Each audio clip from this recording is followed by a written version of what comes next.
Pengajaran daripada hadis yang kedua kita baca ni, Nabi kata siapa yang bertaubat sebelum matahari terbit belah barat ni, Allah Ta'ala terima taubat ni.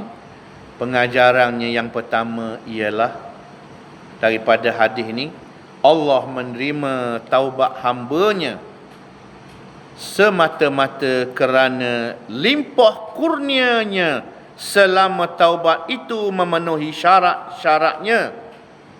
Jadi maknanya Allah Ta'ala terima ni semata-mata limpah kurnia Dia. Kalau ikut pas hari-hari, hari tu buat dah, hari ni buat pula, esok buat pula, contoh, Allah terima kerana semata-mata limpah kurnia-Nya, baiknya Allah Ta'ala ni. Tapi syarat hak tiga tu. Sesar, berhenti, berazam tak ambuh dah. Aku tak ambuh dah. Tiga syarat tu kena ada lah. Macam orang semayang rajin lah. Semayang tu maknanya habis bering tak berhenti beretak semayang. Tapi syaratnya rajin-rajin tu rukun kena betul. Rukun 13 tu kena betul maknanya. Allah Ta'ala bukan tengok banyak saja. Kualiti tu. Baca Quran berang, tak tahu tajwid, tak tahu makhraj maknanya. Sebulan habis tamat. Dah tajwid ke dak, makhraj ke dak, ikut dah bacaan pendek panjang. Jadi Allah Ta'ala tengok kualiti tu comel ke dak maknanya. Kalau kita makan kok maknanya dak jadi zat jadi nyakit pula, jadi bisa pula dah. Makan sikit tapi barang comel. Jadi yang pertama, Allah menerima taubat hamba-Nya semata-mata kerana melimpah makna kurniaan Allah ni. Semata-mata selama mana taubat itu memenuhi syarat-syaratnya. Di antara syaratnya ialah taubat itu dilakukan sebelum matahari terbit dari sebelah barat, sebelum kiamat syarat dia. Sebelum kiamat syarat dia. Firman Allah Ta'ala ni tak dalil dia dah. Dalam surah Al-An'am 158. Firman Allah Ta'ala, "Yauma ya'ti ba'du ayati rabbika la yanfa'u nafsan imanuha lam takun amanat min qablu aw kasabat fi imaniha khaira." Maksudnya pada hari yang akan datang sebahagian tanda-tanda kekuasaan Tuhanmu, maka tak kali itu keimanan tidak memberikan manfaat kepada sesuatu jiwa jika sebelumnya dia tidak beriman atau melakukan amal kebaikannya dalam imannya.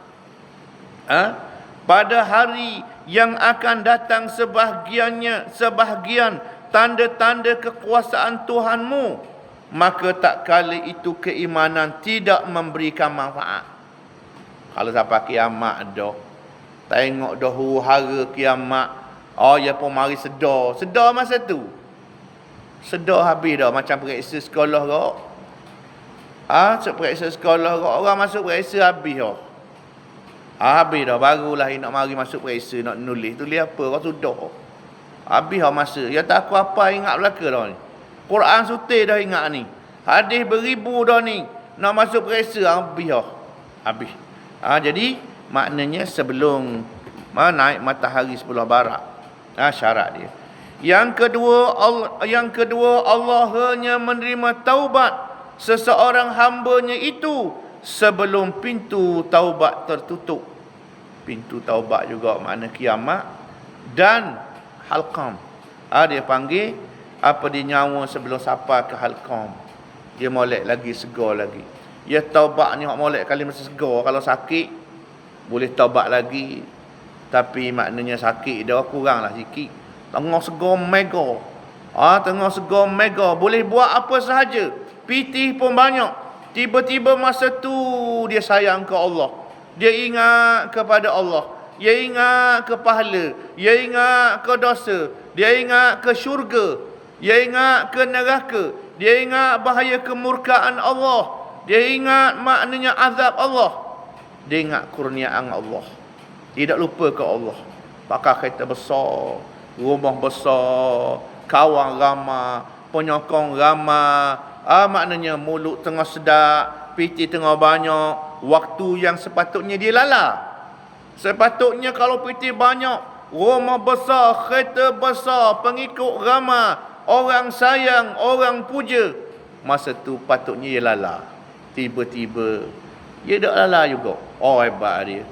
So ujian tu maknanya, ujian tu besar, dia ingat juga. Yang ketiga ialah pintu taubat akan tertutup apabila tanda-tanda kiamat tiba. Kemari tanda kiamat naik sebelah barat dah matahari. Jawab dia, tak terima dah taubat. Maknanya. Hadis yang ketiga ialah wa an Abi Abdurrahman